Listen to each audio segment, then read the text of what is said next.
afternoon, everybody. Welcome to FMA Discussion. This is episode 312, and today we're going to be having Steve Grody back on.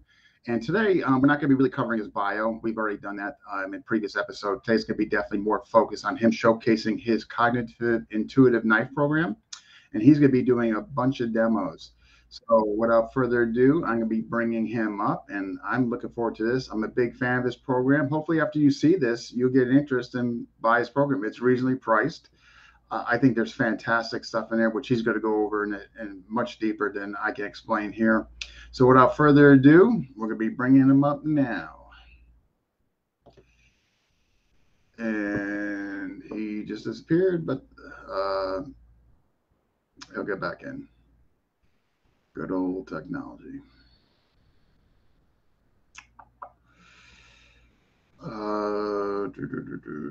Let's just see what's going on. And he's here. All right.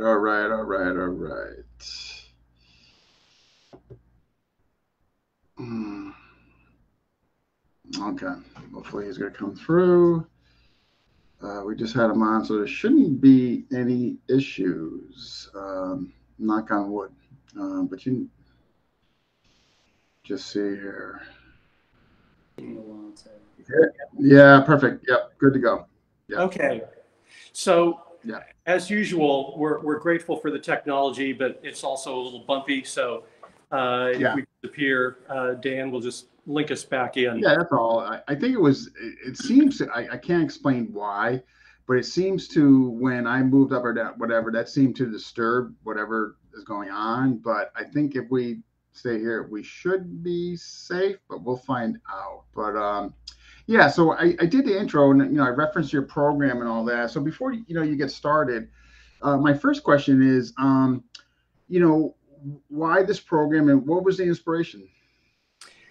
The thing is, people tend to start with a system. I stand like this, you stand like this. This is the first thing we do. But I think as I was going along just in my training and questioning why, what I could do, what I couldn't do, why things were difficult, and then as teaching went on, how do you get a student to get it? I realized that you kind of have to start from scratch with certain things. And one of the things that if you're going to actually go out and knife fight with a bunch of people, that's crazy, A. B, you would be either dead or in jail. And so we have to say we're creating a model. We're creating a model that hopefully matches the real world. But to look at a model, rather than starting with a system, you want to say, what are human combative instincts? It's the first thing you want to look at. What are human combative instincts? And we'll talk about what some of those are. And then you want to say, technique doesn't work itself. You have to, anything that you propose as part of the system, you have to take into account cognition. How fast do you have to be able to perceive? And we'll talk a little bit more about cognition too, the 5 speeds of cognition. What can be done in real time? And then you want to say, what is the probability of the success or the likely breakdown of any particular method or tactic? How recoverable is something? If things don't go we know that things devolve into a mess easily. Mm-hmm. And so what is the most recoverable? If things don't go according to plan, according to your perfect technique, what is recoverable?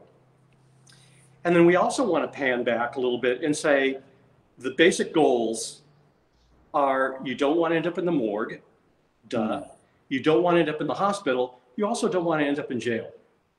So that means that it drives me crazy when I see all of these posts of somebody grabs somebody's lapel, this scenario where people are showing the technique where I grab your lapel and then you pull out a knife and put a bunch of holes in me.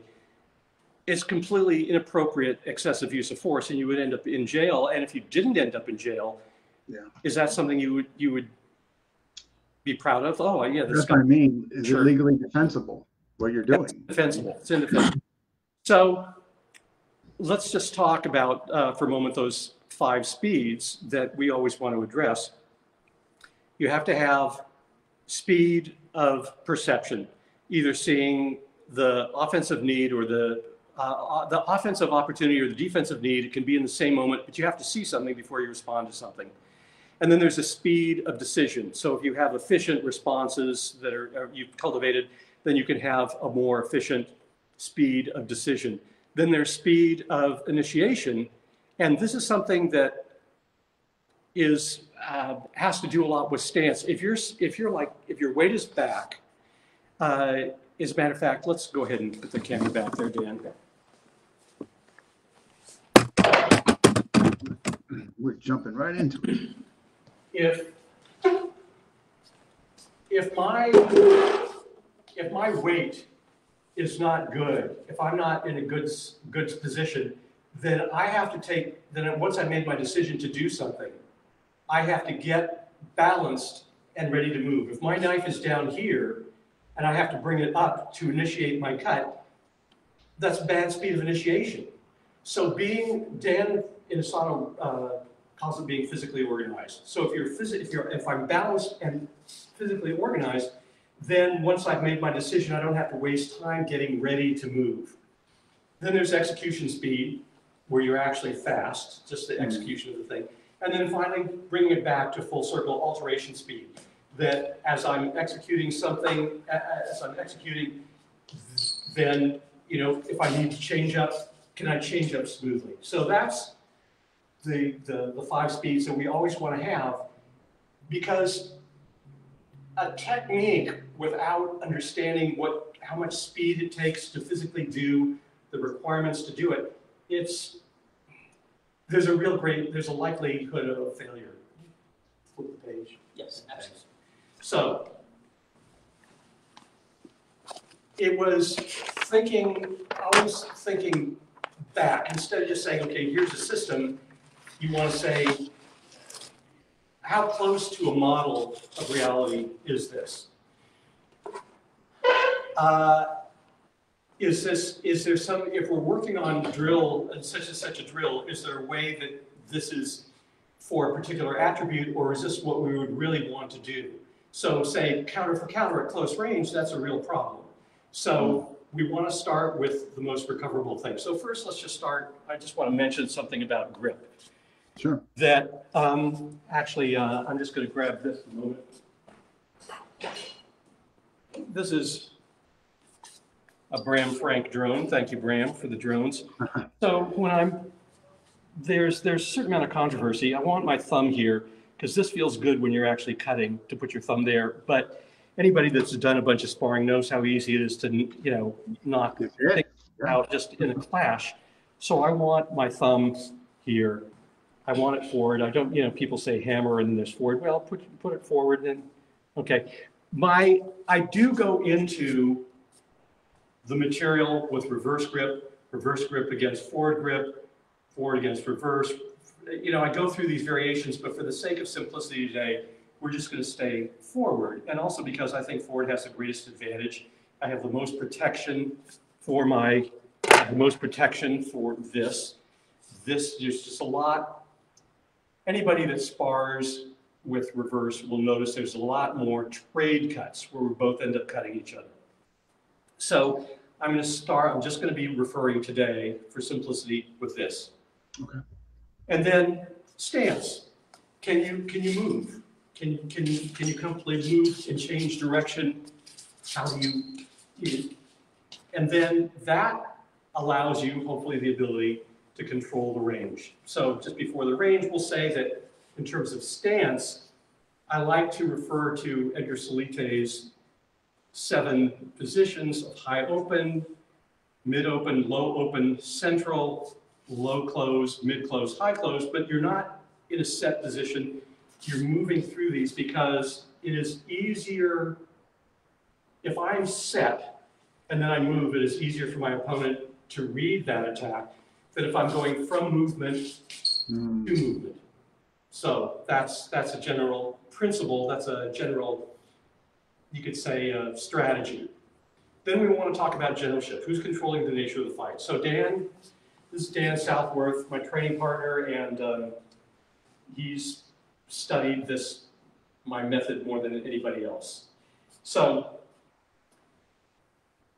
your distance already dictates a certain amount of generalship. If I let Dan come close, then I have already let him decide the nature of the fight to a large degree. So to begin with, we want to talk about there's all sorts of ways you can break down distance, but we want to talk about 3 ranges for right now. I want to say fighting measure, and we'll talk more about that in a moment. Fighting measure means I cannot reach, so Dan's fighting measure is that I cannot reach him without taking a step. And my fighting measure is that he can't reach me without taking a step, and it's not equal, because notice that if I'm one of these guys that just came out of seeing West Side Story, the knife fight in West Side Story, then Dan can cut me without taking a step. Right. Now, if Dan has his more extended, okay, now he can't cut me without taking a step, but I can cut him without taking a step. So we want to acknowledge the fighting measure. The fighting by itself, generally speaking, the ranging is shown as we can go largo, and then we can, and for knife or right, for simplicity, for sake of simplicity, we can go to the head of the body. And you know, then other people will break it down into clinch and different things. But for right now, we're saying this. But we want to say that it could be this close, it could be this far. We want to say it could be this far, it could be this close. Okay, those ranges. But neither of those things, generally speaking, in most systems, they present with everybody extended. It's a problem if, when we're withdrawn here, if we don't know what the fighting measure is, that's a problem. So if I'm used to kind of think, there's a lot of people I've seen in their training where they're saying they're starting here, but he can cut me at any moment. Now, luckily, most people are telegraphic, and we'll get into those bad habits, and so I might be able to do something about it, but if somebody's not telegraphic, then I'm what's known as bleeding. Okay, so we want to have footwork, but again, even with footwork, we want to have 2 very different sets of skills to begin with, where we're both moving with a certain amount of finesse, but we also want to say that there are people that are just out of their minds and are going to charge. So I also want to work with the thing where a lot of the training has to do where we're not equal doing our same system, because that's not usually what's going to happen out there. We want a system that will address somebody who's sophisticated as well as somebody who's just out of their minds. And so I also want to play the role in terms of footwork where Dan just gets out of the way of the charge, where I just charge in, and I'm not the guy concerned at all with my safety, and he can cut where he sees the opportunity, but he's used to the charge. Okay. So again, unequal training. Let's talk about bad habits for a moment. The instinctive human combative habits, which tend to be telegraphic. So starting with, thank you. Starting with the telegraph. So if every time, this is important offensively and defensively. If we're always training and I cut Dan with the number 1 by telegraphing, or I cut Dan with the number 2 and I prepare, and he always has to wait for that number 1 to respond because that's the nature of the drill, or wait for the number 2, then I'm never going to get rid of my telegraph. And so when I'm facing Dan, again, I'm fighting measure here, that as soon as Dan advances towards me and telegraphs, I'm going to cut. As soon as because he's leading, he's not leading with a weapon. So if I am constantly, if I'm training Dan, and if I train him to cut me now, that's the first opportunity. That's the first opportunity we should take. So rather than if Dan's pulling back his blade and then he's doing number 1 and now I'm doing something, I've already missed my first best opportunity. So we want to train for that for the sake first offensively, so that when Dan starts to telegraph, I cut, but also I want to do it for me because that way I will get rid of the telegraph. I want to make sure. So the first bad habit is the chamber or anything that's not going. So you want the blade or weapon to go towards you. That's bad habit number one, get rid of the telegraph. Or bad habit is the telegraph, the chamber, unnecessary motion. We want to make sure it goes to the target, whatever your angles are. Number two, if I'm going, even if I'm, this matters more, hang on one sec. Sure. This matters more with a stick, but leading with what hurts. In other words, even if I'm not telegraphing, if I am leading with the butt end of the weapon, then I'm losing time. So especially with a stick, you want to still lead with the hurting, injuring part of things. Somebody will say, well, but this has more power. Yeah, but how much power do you need to smash somebody? So you work on it. Especially with edge weapons. Will have an effect. You know? What was that, Dean? Especially with edge weapons, like in KI, you would never bring the tip behind you because why? I mean, you're you know. Because of instinct. You know, so you'll notice people when it's interesting because even if they say, don't do this, I like to watch them spar. And you see even people that say, don't telegraph. I mean, because this is human instinct. So I still have to work on this on myself. It's not like it's like, you see boxers, world-class boxers still going like this, or dropping their non-punching hand. So bad habits are hard to get rid of. It's not like once you've been told.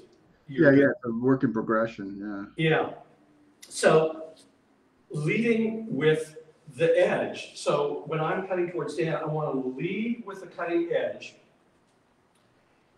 And here's the thing, athletically, this is not a sport, but it's still an athletic endeavor. It's a physical athletic endeavor.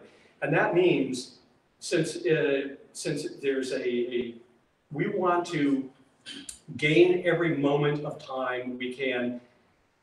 In other words, we want to eliminate any excessive motion so we're getting there as quickly as possible. And we want to force them into a situation where they take more time to accomplish anything.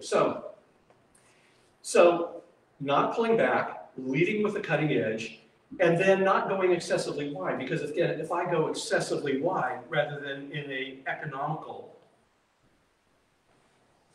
arc, then again, my opponent has more time to see it. So I want to, rather than going like this, I want to go just like this. It's almost like I'm almost cutting straight, and then there's a small curve at the end, cutting straight. Okay, let me just a camera, quick camera.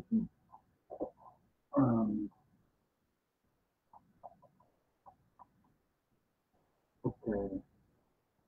That before they were able to get back on pretty quick. So what can I talk about in the meantime? Nothing, because we're back. Yeah, that was quick. We're back? Oh yeah, that was quick. Okay. Well, I just said some secrets when we disappeared. And I know. I was afraid of that you would, you would drop the truth and we would be, have no exposure to it. So. the digital signal can't handle the truth. Yeah. so being economical, I say on my video, it's a little confusing the way I put it because I say a shallow arc. What I mean is the travel. It's not a shallow cut, but it's a economical travel. Now the pull through, this is a crucial one, folks. This is really important. There are times when I cut Dan and I'll come right back for a second cut. But as a default, once I make contact or hoped I made contact, I pull it back towards me. And the reason is for what Dan just showed. If I cut and my blade still travels through, see, I get cut, which is why a lot of people experience trade cuts in sparring. Mm-hmm. So once I cut, I pull it in to make sure that we don't do a trade cut. There are people who will say, well, but if you've been cut, you're going to drop the knife. Well, maybe not. Depends how. So Steve, can I ask a question? Say that again, Dean. No, I just had a question. So when you, if I can, I'm thinking you're thinking this way, regardless of the cut or the consequence or the lack of or the miss, when you're pulling back, is that essentially your aspect of recovery, getting back to center? It may not be back to center. It may be, now Edgar Salite, he really emphasized I'm crossed. This is the vulnerable position.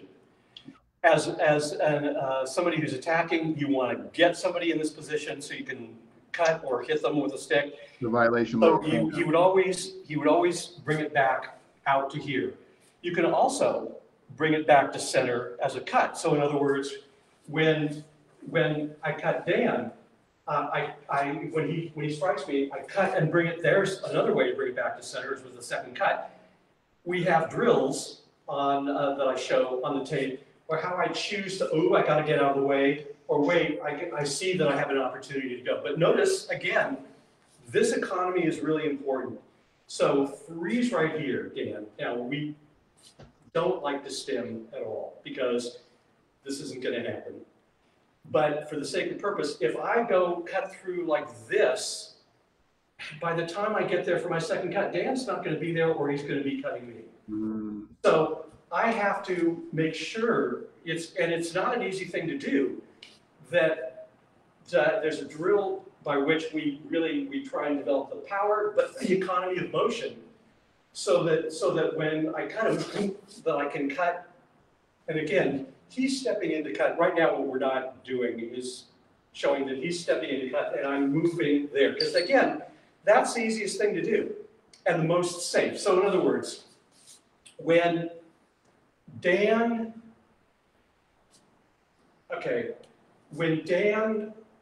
cuts me, okay, I'm going to start to move towards him, and he's going to move back to long range as he cuts me, okay?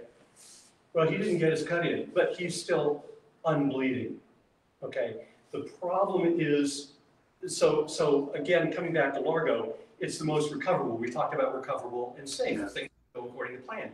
But when Dan does the standard slash and check, okay, he slashes me, cuts me with the number one, and he checks, okay? So yeah, so he cuts. But if I did anything that was other than what he wanted with the slash and check, the slash and check went so when he slashes me and checks, this is what he wants to do. He's so close that it's so.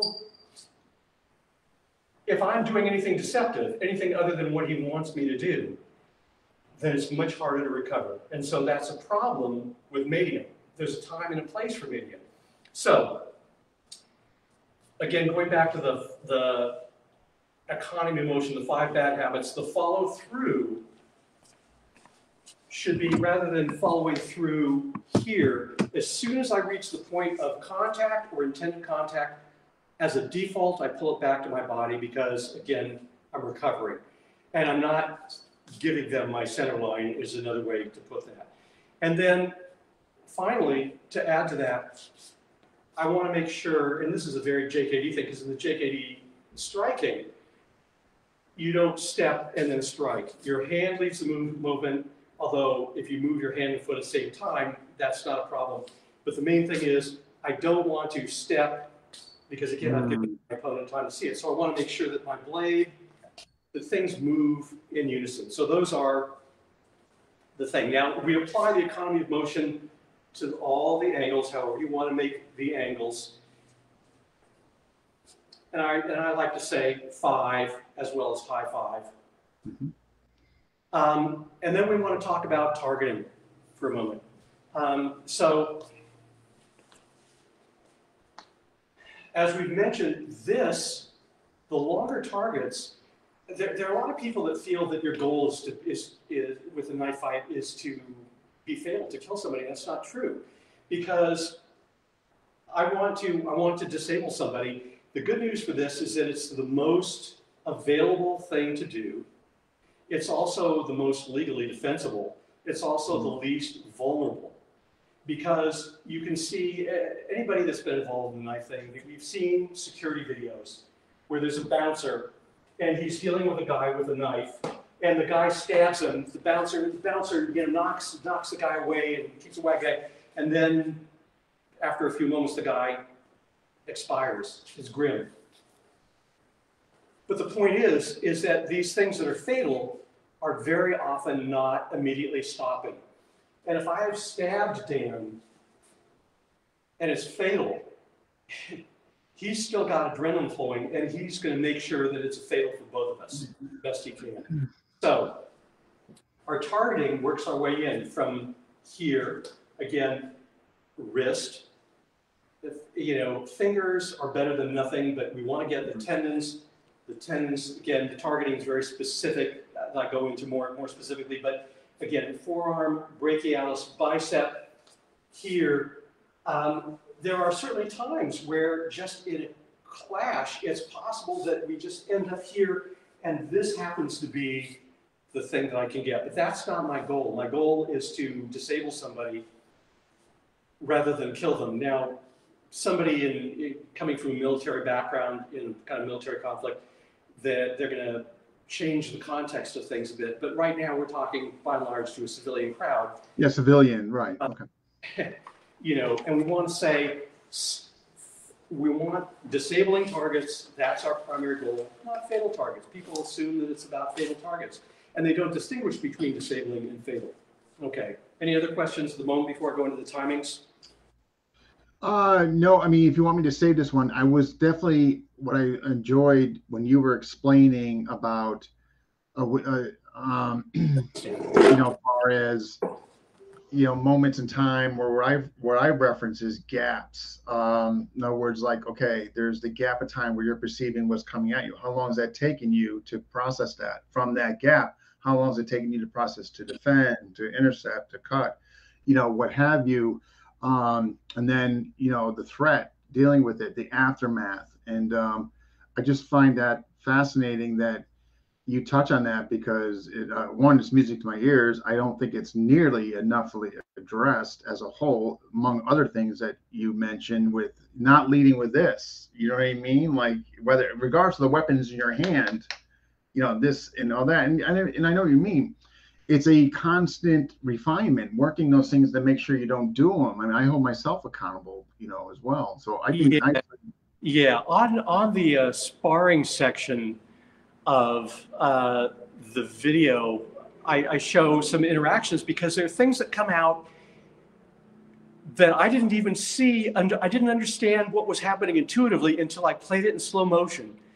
And I was going, oh, that's so interesting what Dan would do or what I would do in the spur of the moment spontaneously, that was good or sometimes not so good, but it was without words, without thinking. Now, one of the things talking about cognition is there's approximately a half-second delay between a stimulus and a visual stimulus and acknowledgement of that stimulus. So that means that if somebody is close enough to cut you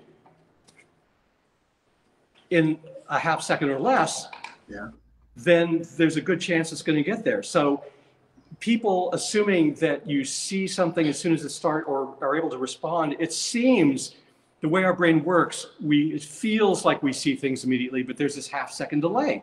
So we have to account for that half-second delay in our structure. Here's another thing. Speaking of which, so in terms of stance, so there are these variations. Now I prefer to have my blade held in, because the average person, we're live, folks. The average person thinks, oh, well, this is going to defend me, so I'm going to keep that out there. And they keep that out there. But any knifer knows that this is a primary target. Yeah, target practice. So that's the closest thing to me. It's also the thing that is the most threatening. So if Dan has his hand out, or even not that out, but just out, because that's a common thing. But I have mine already. Our fighting measures are different, because I can get him, but he has to move to get to me, which gives me that time to either, as he moves to me, to either stop cut, which is to say on his initiation, or it's a time cut. A time cut means that as he cuts me, I'm cutting him as he's cutting me. That's a time cut. simultaneous defense and attack, if you want to say that way. It's a time cut. So at the very least, when he comes towards me, I can get out of the way and then maybe riposte, come back. But if I am within the half second of execution thing, if it's somebody that's non-telegraphic. Now, luckily, Dan's going to have his hand close enough to me that I can cut. Luckily, most people are telegraphic, so Dan could at least get away because people are telegraphic, and so you can do something about it. But there are people who'll say, well, I want them to go for this because when Dan goes for this, I can do something. Yeah, that's fine. But again, if this person's non-telegraphic, then your draw, actually get cut trying to do a draw. It's bad news. So the three timings, this is a big part of the first level of things to me. I don't want to be where I'm doing always, he cuts me and he cuts me. That's not bad, but it's still pro forma. And that means if we're doing that, then that means that if Dan is always waiting for the extended cut, then he's not going to take advantage of this. He's not going to take advantage of this. So the first thing that I want to do is that Dan is going to be at fighting measure. I'm the trainer, he's the trainee, and Dan's going to be at fighting measure, which again, I cannot reach him without taking a step. And every time I take a step, I'm also going to chamber, and he's going to cut on my chamber. And he can circle, and he can move on my chamber, and I chamber, and I telegraph, and I telegraph.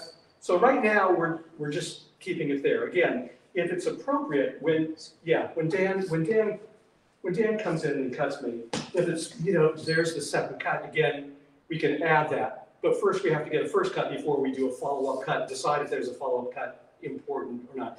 Then I can talk about, I'm not telegraphic, and so Dan cuts me. Notice that he's moving back to fighting measure, because then again, he has options. Okay, moving back, moving back, moving back, moving back. And so that's the second thing. And then what I do is I force the after cut. So that means that I cut. So to force the after cut, I sometimes cut out of range so that he sees the opportunity to do the after cut. Again, I cut through the line, and that's what he's getting me, the after. So I want to feed him. So I like to move around with somebody. I think it's important that partners move around so that he sees the before, the during, the after, that he sees these opportunities fed naturally. Because if we arbitrarily say you were only going to cut me on the extension, or you're always going to move away and then come back, then we're not making it intuitive. Again, cognitive intuitive training, CIT. So perception, and then working with the perception so that we're doing something efficient, but without thinking, although there's times to think, because if I perceive somebody's bad habits, and I'm going, oh, every time he comes towards me, I see that every time he comes towards me, he does this. Well, then I can be waiting for that. And so that is thinking in a way. Although, again, a lot of times our best moments are when we don't have time to think. We don't have time, we just react. Yeah. You touched upon something that I think is just so instrumental and important. Before, during, after.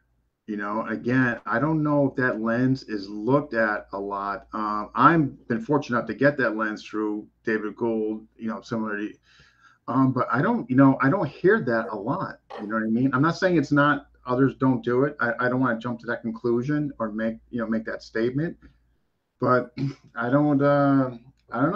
You agree, or what's your finding? Well, that's one of the reasons that I did the program, is because I wasn't seeing it. There are a number of things that, again, a system, a tradition gives you something, but it also puts on blinders. That's the problem with the system. It's a double-edged sword, and both edges of that sword are very sharp. You're told, this is our explanation. And if you say, well, but isn't that, you know, it's like, for example, you know, part of my background is a thing with flow drills. But at every step of the flow drill, there's a more efficient thing to do. But you're taught to ignore that. So for the sake of the continuing of the flow pattern. And so if that's what you're doing 10,000 times rather than just cutting directly, wow, well, you know, it's like if that's what you're adapting to. And then I see other people sometimes with the flow drills saying, okay, we go like this, we cut, move, pass, and this all to get to the disarm of the knife. And I'm thinking, wait a minute, you're skillful enough. So we're talking about preceding skills. In other words, if I'm good enough, somehow I'm supposed to be good enough in the flow of things to disarm your knife, but I'm not good enough to just cut you in an effective way. That doesn't, you know, it's kind of like Superman flies to save the building, but then he can't pick up a 5-pound weight. Or save the person in the building or whatever. Yeah, but point taken.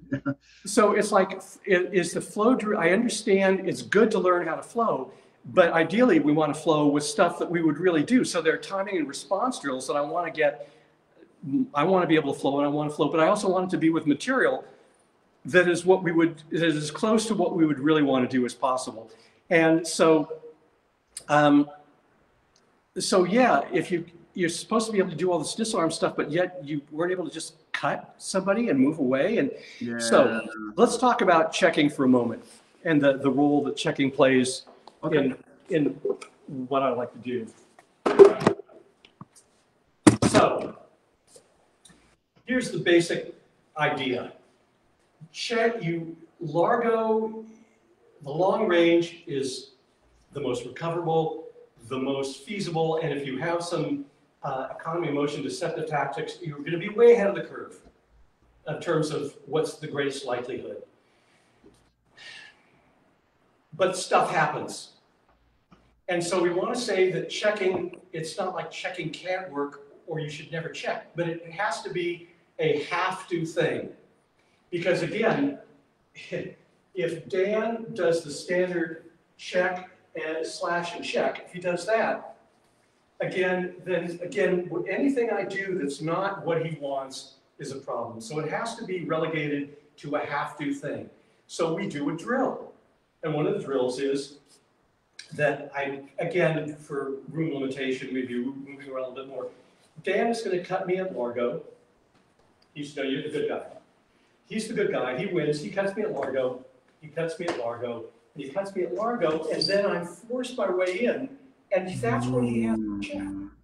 Now, he could have also gotten back, but we're trying to say room limitations or whatever. But there's a time when maybe he cuts me and he thinks it's a long range, but again, I proceed in, and that's when he needs to check. So we want to go back. We don't want to say we're now going to do media. We're now going to do Largo. We want to know what can we do now. So he's going to stay Largo. He's going to stay long. He's going to stay long. He's going to stay long. He's going to stay long. He's going to stay long until I force my way in. That way, the check becomes something. No, I love that. That is coming out of necessity rather than because it's the cool beans thing to do. Also in terms of the check, I would suggest that people, since the flow drills are I cut and check, release the check so that now Dan can cut me, which again, if, it's just, that's not, do I need to say that's not what we want to do is sit there and trade cuts? I don't think I need to say that. But, so I would say that you also want to experiment with it. I try not to let that continue. So I cut that and I cut and just play with it. It could be a struggle, but I'm trying to just play with the not letting it continue rather than the constant letting it continue. Also, something to experiment with is that when if I, again, forced into media, Dan slash is the number one, and I cut, I'm going to grab and try and get one or two good cuts in before he tries to rip it away.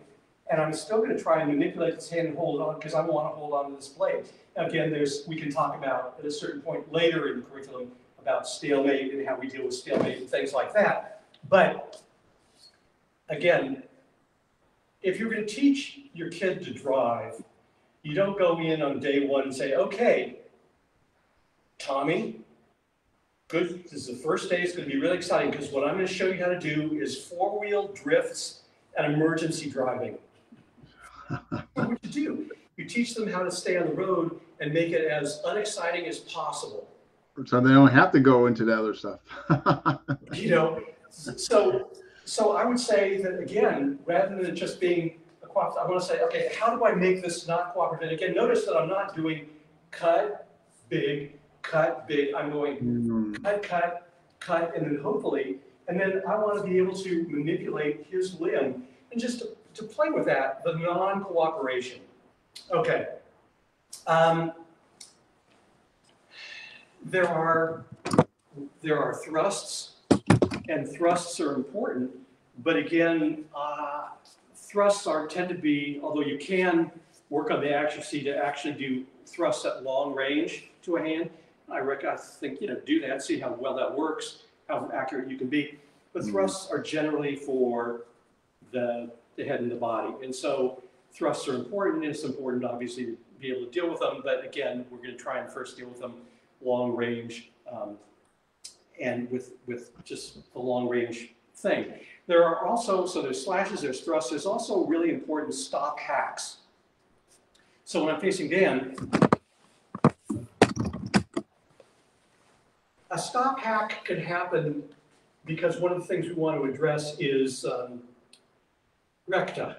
In other words, recta where I do a number two, and Dan stops it with his check hand and he thrusts to the body. That's recta.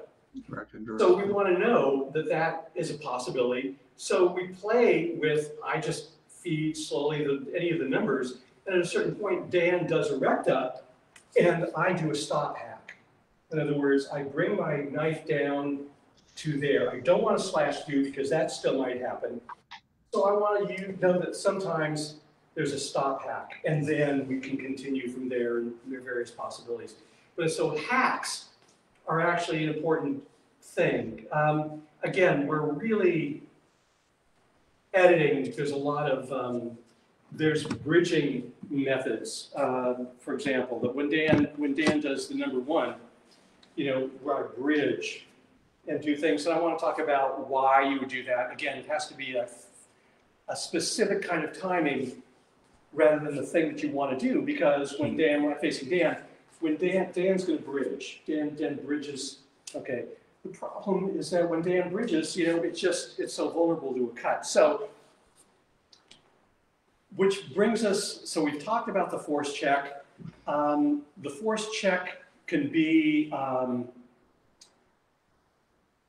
it can also be on a riposte. So when I'm facing Dan here, in other words, Dan is smartly, why don't we move back just a little bit, Dan? We'll put in all the special effects in post. Yeah. And the fog machine. And yes, the fog machine. And the required crunchy heavy metal music. Yeah. So it can also be that Dan is trying to smartly stay at Largo, and he tries to cut my hand, but as he cuts through, I drive in trying to get a middle range cut. That's another reason, another way that the check might need to happen. Again, he's trying to be long, and then I come in here, and that's where he would check. So he slashes, and that's when the check happens because, again, a necessary check. So I would say that one of the things that I like about what I'm trying to present is that there's the priorities, the doability of the priorities, a base that is starting with the most doable things and then leading up to things where the structure maybe starts to collapse, and so there are other necessary things to do. But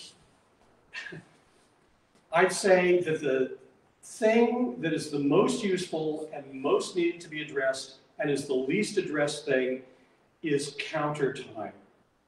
Counter time. And what I mean by counter time is, so again, to use the terminology that JKD steals from fencing, okay? Dan does a stop hit, a stop cut. It was on my preparation. Then a time cut will be when I attack Dan and he cuts my cut. That's a simultaneous defense and attack. That's a time cut. So a counter time means that when Dan, so the question is, if for those people that are saying, Dan should go to long range and cut me, he should go to long range and cut me, he should go to long range and cut me, that's a great thing. But then we always have to say, okay, well, what, not only how do we not be on the receiving end of it, but is there a way that we can take advantage of it? And that is what I'm calling the deceptions. Deceptions are counter time tactics. So when I cut Dan with the number 1 and he slashes my hand, okay, he ended up getting cut. Okay, when I slash for Dan with the number 2 and he slashes my hand, he ended up getting cut. There's ways to change the lineup. When he cuts my hand, there's different ways, and it defends. Again, this is all cognition. We have to bring up the term development. Development means how far has my strike or cut traveled, and so there's my development as his development. So if Dan is reached out, his development is at the full point, and mine was just starting, just to show you as an example. Dan pulls his in, and it was just at the beginning there, and mine was midway. So how you change up for counter time depends on our relative developments. And I'll say that there are 5 main ways that we do this according to where our relative developments at angle. And they really work really well in real time, even amongst people, not just with people that I've never, so I'm going to spar with this person for the first time and work all my magic on them because they don't know anything. My students, the stuff works on each other in real time, in real speed, because you have so little time to see that there is something changing. Mm-hmm. So that when Dan thinks he's going to cut me, that if I change up a little bit, and again, there are these 5 different ways to change up with a few miscellaneous ways, he doesn't have the time to adjust because the perception, the window of perception is so small. Yeah. And it just seems, somebody generally just thinks, oh, you're just faster than I am. You're not faster. You're changing the structure. But the structure change is often so subtle that people don't see it. So if we are, and I've asked a bunch of people that are experienced, I say, okay, so here's a question. If I'm supposed to cut for your hand that's incoming, what do you do about that? And it's interesting how, by and large, people stop and they think, well, let me think about that. That's, I'm not, what do you think? What would I do? I'm thinking, well, if you have to think about that you just answered my question. That it's obviously not part of your curriculum. Or something you're going to be able to impart physically. Say that again, Dean. Or something you're not going to be able to impart physically if you have to think about drifting away or whatever. Yeah, it has to be something that's cultivated. And you start, and it was very interesting because there was a time when I was working on figuring this stuff out. This was all a way of just saying, well, this is a problem to be solved. How do I problem solve not only not getting cut, but taking advantage of somebody trying to cut me, taking advantage of somebody's attack. And there was a time when I hadn't thought about why you do one or the other, and I was showing a student one of the variations, and I said, here, I'll show you. So when you cut for my cut, and I did something entirely what I wasn't intending to show him. And it was a revelation to me because I realized my brain, my body knew that it needed to do a different thing. Okay. Because there's a time, you try and use a screwdriver where you're supposed to be using pliers. You can't blame the screwdriver for not working. So that is I think a crown jewel in the. It is, but I don't know about. I can't speak for you, obviously, but it's something I practice. Compliments to you, thanks to you. Sorry, that's it again. What's that? Say that again. So, thanks to you, it's something I've been working, thanks to you and your program. But I got to be honest with you, man, I was experiencing failures in the beginning and still kind of do, because like you said, the gap of perception, the gap of time are so small, you know what I mean? But I think it's worth material to investigate and expose yourself to those failures to be the best version of yourself. And I've done that, but yeah, it's not easy. You're changing on the dime, when it's, it's. Yeah, so they can be done. I'm calling them the deceptions because the first way that I thought of them is I know that the Illustrissimos have that principle where they're striking and they're trying to draw you out. Yeah, Ganyo. I found this out after I had worked on this series, because even though I trained with Edgar Salite, and Salite was very tight with the Illustrissimo group, in his curriculum, the engaños, or lies, deceptions, had to do with a stick where you try to get somebody to block your stick and then go around the stick. It wasn't in the knife program where somebody's trying to cut your knife and you say, well, how do you counter that in a way where they get cut instead of you. But it's a similar principle. And what I've watched, it's interesting in retrospect to watch the sparring footage with Tatang, Illustrissimo, which is entirely different from the stuff where he's just being fed. And he's doing... Totally. Yeah, the mid-range game, contact to... Yeah, when he's doing... And there's some stuff that's so... It's interesting because it just looks like, oh no, he put a stick in his hand, but I'm saying no, he changed up. He drifted his line. He did some things where he changed up. There's a lot of the Argos. Yes, exactly. And so, but I wasn't learning that from anybody, so I figured a progression out for myself, depending on if you stop here, if you see somebody attacking you here, or here, yeah, it changes what your response will be if you see them trying to start their cut according to where you do your cut. And that's where some of the subtlety comes in, but it's very achievable, and it's achievable in real time. It's not just this intellectual thing and hair splitting. I think and then there are other things. I think that an important thing is to be able to explore. Whatever we do, we want to say, okay, well, how would we counter that? Or what would we do about that? Well, if somebody's doing that, what about that? And always say, how about and what if? In other words, if there's a way we're saying we're doing something, is there a different way to do it that might be more efficient? And then we want to say, whatever we're doing, well, what if such and such happens? What are the possible vulnerabilities?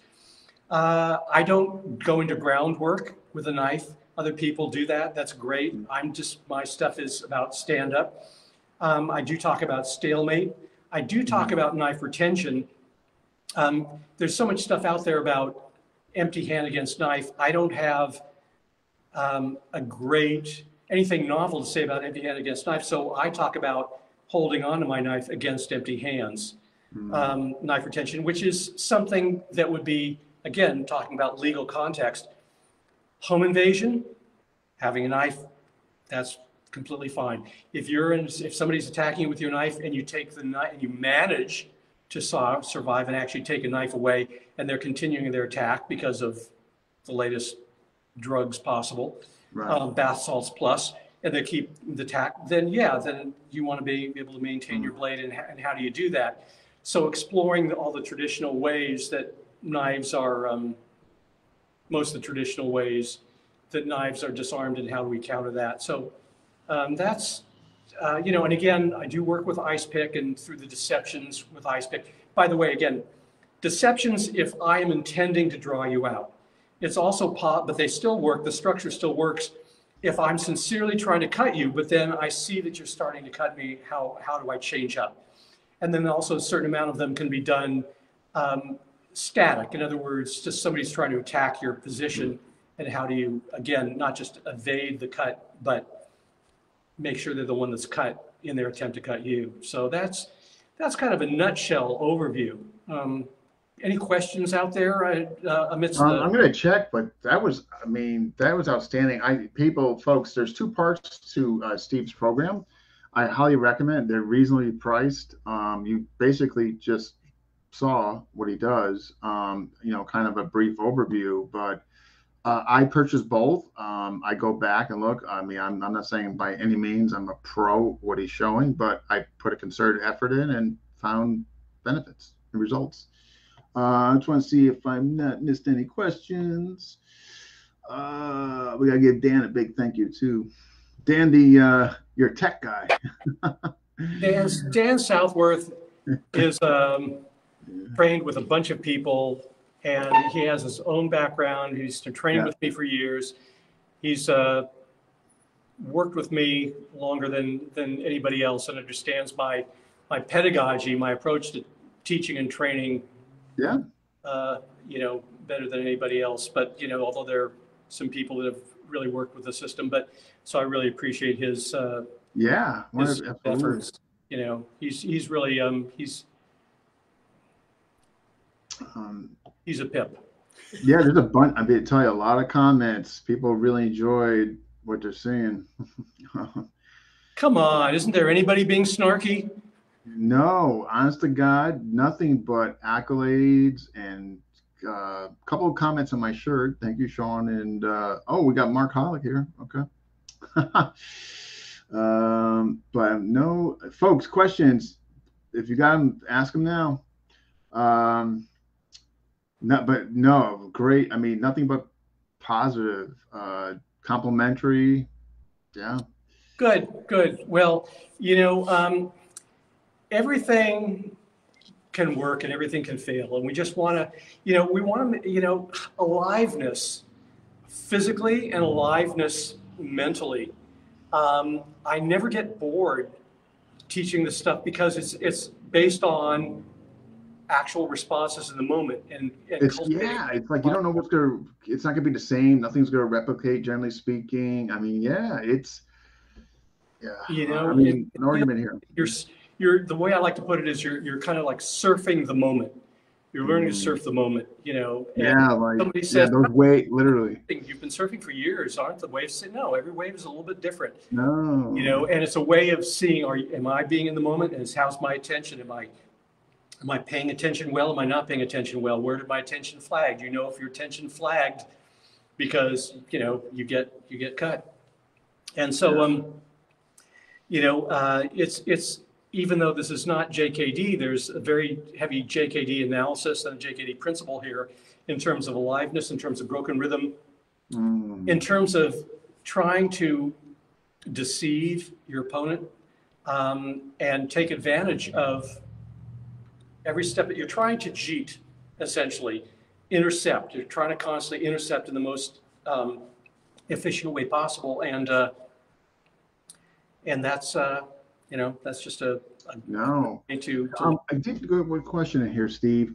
I'm going to assume maybe this is if you teach this material or not, but what about dual knife wielding?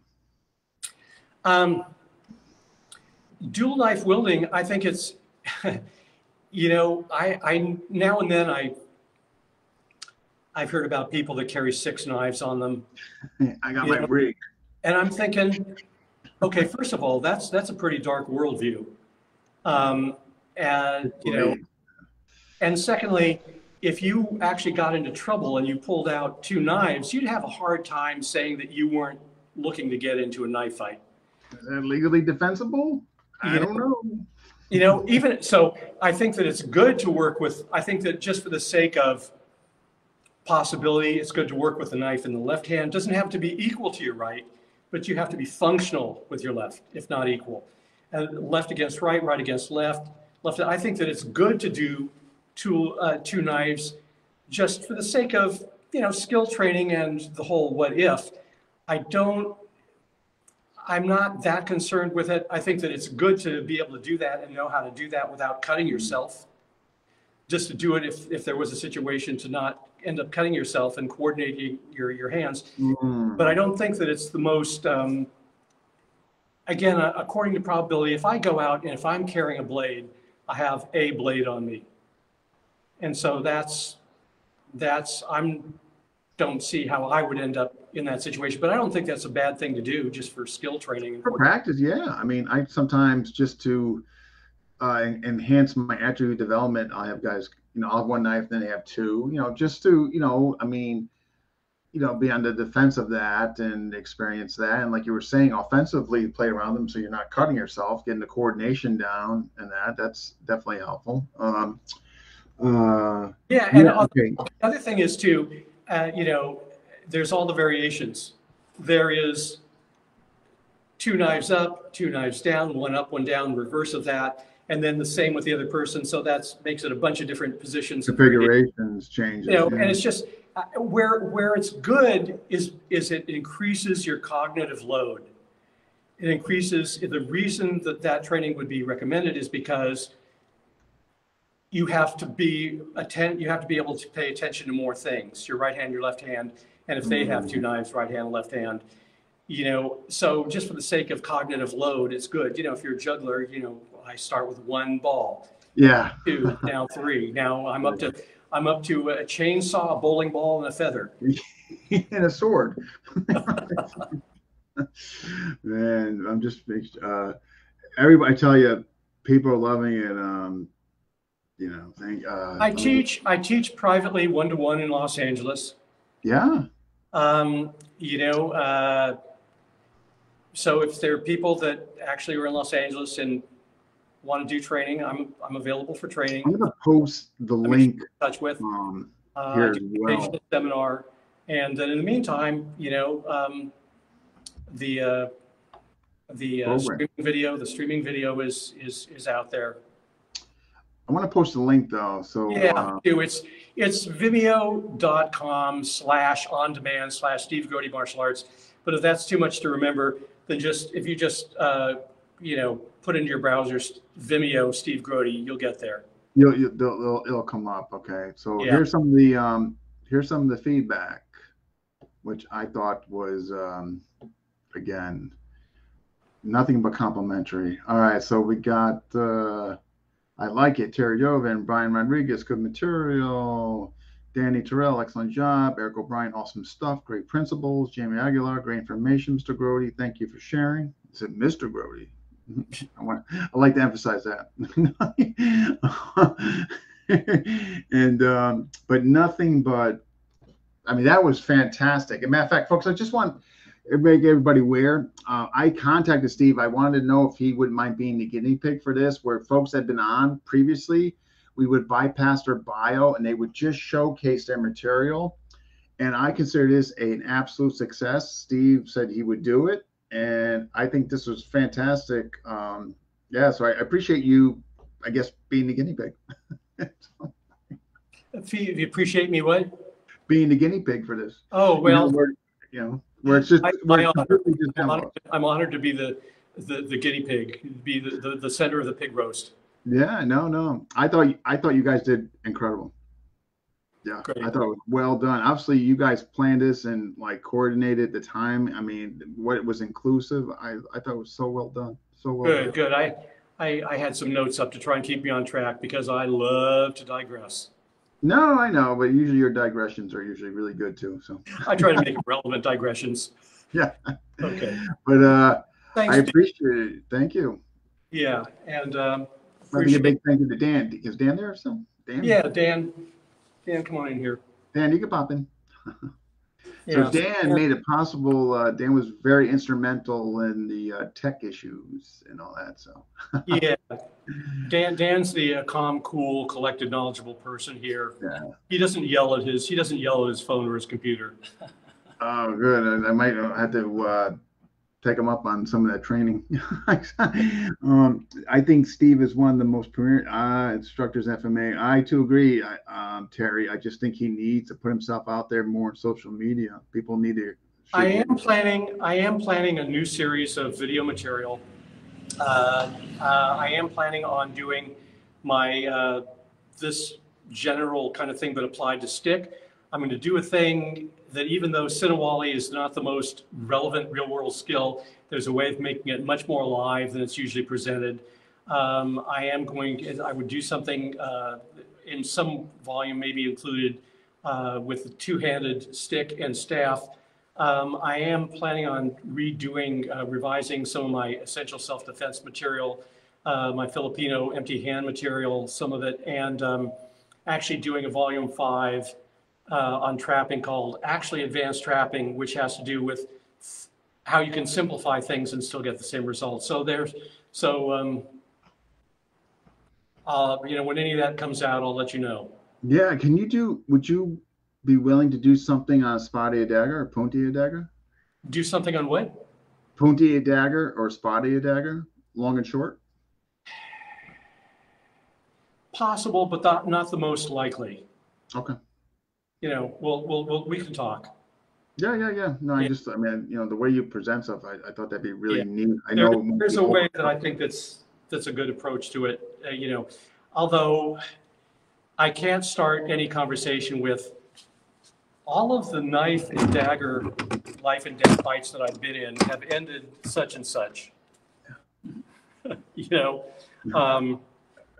Anyway, so to be continued. I thank you so much for. No, it was fantastic. Yeah. Obviously, I don't want this to be the last time if we see you on here. So, but I'm going to put, folks, that link if you want his downloads. Again, excellent. Part 1, part 2. It's actually it's streaming only. There's no download. Streaming only. Sorry.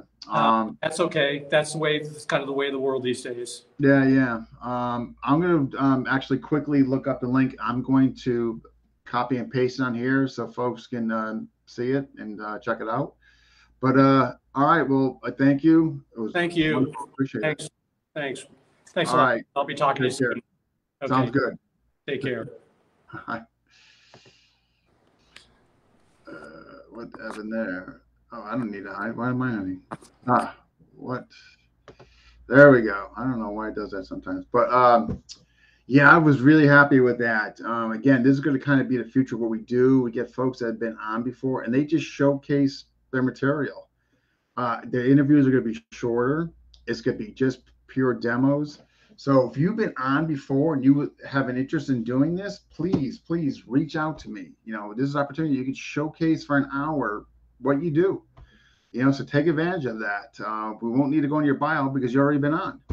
So I hope that's something you guys will take advantage of that been on here. Terry, that would be not calling any names out, but that would be one person. Who else we got here? Who we've been on? Danny Terrell, hint. Just running up the ladder. But again, something for you guys to think about. All right, folks, thank you for jumping in. Again, I'm really happy the way this came out. And I'll see you guys. When will I see you guys? I think one Tuesday night. And Tom Pena's got one Wednesday night. Chapman. Guy there, the mitt holder there, and hope I'm articulating that correctly in England. So, but yeah, check that out. All right, folks, I will see you next time.